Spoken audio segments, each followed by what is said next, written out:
Acontece que o Kremlin reclamou aos americanos sobre os ataques ucranianos contra aeródromos russos. A questão é que Sergei Lavrov ligou para Marco Rubio após os ataques da Ucrânia contra aeródromos na Federação Russa e disse que isso não era aceitável, que Washington pressione Kiev para que não repita esse ato. Além disso, agora a mídia americana começou a escrever que os ataques de drones antes das negociações de paz em Istambul colocaram a autoridade de Donald Trump em risco. Agora, ele não pode simplesmente sair das negociações, pois isso traria enormes riscos à sua reputação. Além disso, uma publicação britânica escreve sobre os ataques às bases aéreas da Federação Russa da seguinte forma: Trump estava errado ao dizer que a Ucrânia não tem cartas na manga. Bem, e daí? A publicação escreve que a Rússia não poderá mais usar o Tu-95 ou o Tu-22 para ataques de longo alcance contra cidades pacíficas ucranianas. Vamos analisar juntos essas análises da mídia ocidental sobre os ataques de drones ucranianos contra aeródromos russos. E o principal que vamos discutir é como Lavrov reclamou para Marco Rubio sobre o ataque da Ucrânia ao território russo. Meu nome é Alexei Petty. Hoje é 2 de junho no calendário. Vamos falar sobre tudo em ordem, mas antes de começarmos, peço que se inscreva neste canal, deixe um like neste vídeo e escreva seu comentário abaixo dele. Inscreva-se também no meu canal do Telegram.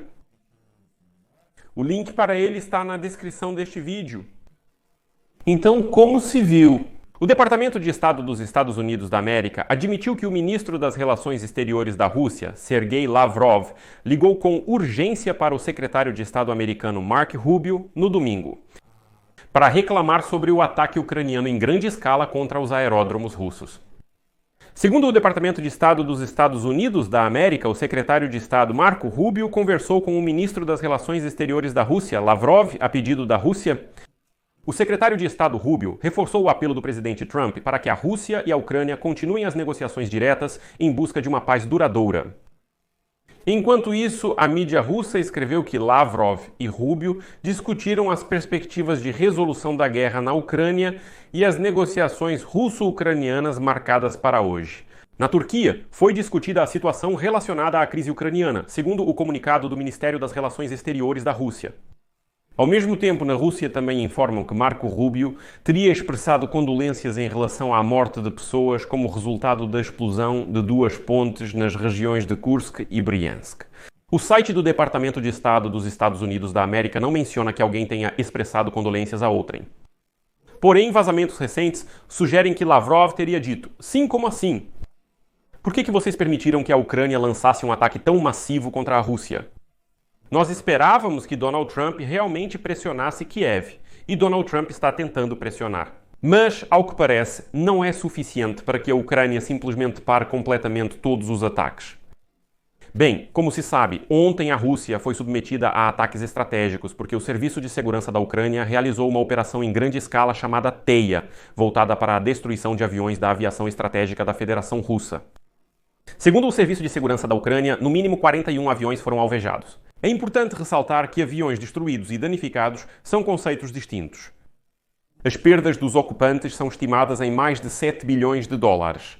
Estamos falando dos aviões Tu-160, Tu-22 e Tu-95. Além disso, na noite de 1º de junho, pontes rodoviárias desabaram nas regiões de Briansk e Kursk. No primeiro caso, os destroços caíram sobre um trem de passageiros que passava por baixo naquele momento. E agora os russos afirmam que Marco Rubio supostamente expressou condolências pelo desabamento dessas pontes. Mas aqui é interessante como agora a mídia americana reage a esses ataques, e não só do lado ucraniano, mas também do lado russo.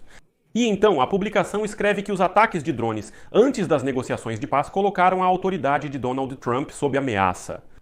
E então a publicação lembra a todos aqueles que escrevem nos meus comentários sobre o fato de que agora dos russos virá uma resposta, que não era preciso fazer isso.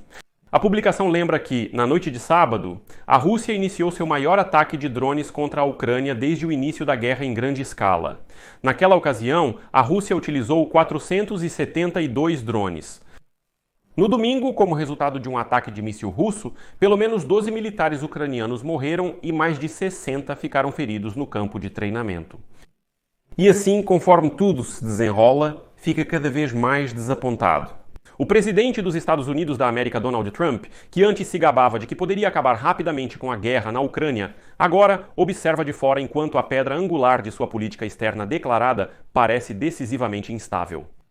Nem sua pressão sobre o líder ucraniano que Donald Trump criticou no Salão Oval, nem sua recente crítica ao governo do Kremlin, ao que parece, aproximaram os dois lados de um acordo de paz. Observa-se que Donald Trump ainda possui alavancas poderosas que pode usar se quiser. Por exemplo, a imposição de novas sanções severas, como aquelas apoiadas pela esmagadora maioria no Senado do Congresso dos Estados Unidos da América. Isso também pode ser um ajuste na ajuda militar dos Estados Unidos da América para aumentar drasticamente os custos da continuação das operações de combate. As medidas podem não ser decisivas, mas sinalizam o compromisso dos Estados Unidos da América. É importante que, em vez disso, Trump diga que pode simplesmente se afastar de toda essa confusão. Talvez essa seja a guerra de Biden, ele insiste, ou é a guerra de Putin e Zelensky, mas certamente não é a dele. E então no artigo está dito, mas sair, e não está claro o que isso significa. Do ponto de vista da política dos Estados Unidos da América, pode não ser mais uma opção, pelo menos não sair ileso. O seu próprio desejo persistente de acabar com a guerra ucraniana, junto com sua intervenção pessoal nos assuntos dos líderes ucranianos e russos, significa que Donald Trump e os Estados Unidos agora estão inextricavelmente ligados ao resultado. Segundo os jornalistas, é por isso que eles acompanham de perto os acontecimentos no campo de batalha e na mesa de negociações em Istambul. Apesar das tentativas regulares de se distanciar dela, a guerra na Ucrânia em grande parte se tornou a guerra de Donald Trump, da qual a autoridade de Trump e dos Estados Unidos da América na América agora está por um fio. Não era necessário correr e gritar sobre sua coragem e que em um dia acabaria com a guerra. Por outro lado, a publicação escreve que Trump errou muito quando gritava que Zelensky e a Ucrânia não têm nenhuma carta na manga. Como escreve, o presidente dos Estados Unidos da América, Donald Trump, afirmou repetidamente que a Ucrânia não tem cartas nesta guerra. Contudo, em 1º de junho, Kiev executou uma operação sigilosa capaz de alterar o balanço de poder. No âmbito desta operação, os serviços secretos ucranianos contrabandearam mais de 150 drones em compartimentos ocultos nos tetos de contêineres de transporte. Ao chegarem ao destino, os drones foram lançados. Atingiram pelo menos 5 aeródromos na retaguarda russa, destruindo dezenas de bombardeiros pesados soviéticos capazes de transportar armas nucleares. Segundo a publicação, 50 drones com explosivos chegaram discretamente à Federação Russa. Eles não foram detectados pelo ramificado sistema de órgãos de contra-inteligência da Rússia. E então, com um simples apertar de botão, os contêineres se abriam e um enxame de drones atacava os alvos, fileiras de bombardeiros russos que estavam abastecidos e prontos para decolar. O momento da operação não foi escolhido por acaso. Segundo a publicação do ponto de vista ucraniano, o timing para essa ação secreta foi perfeito. A operação ocorreu antes das negociações de paz em Istambul, e os russos foram para a Turquia, mesmo com a relutância de Moscou em aceitar um cessar-fogo. Trump está irritado porque o repentinamente enlouquecido Putin não vai encerrar a guerra como um favor pessoal para ele, e está cansado de se envolver em uma diplomacia sem sentido. Ao mesmo tempo, o presidente dos Estados Unidos da América não fez declarações sobre ajuda militar adicional à Ucrânia, que precisa de defesa antimísseis, artilharia de foguetes e munição para obuses.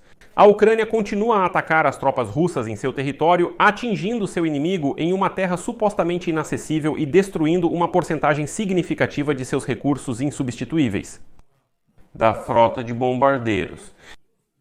E foi relatado que Kiev não avisou a administração Trump sobre isso.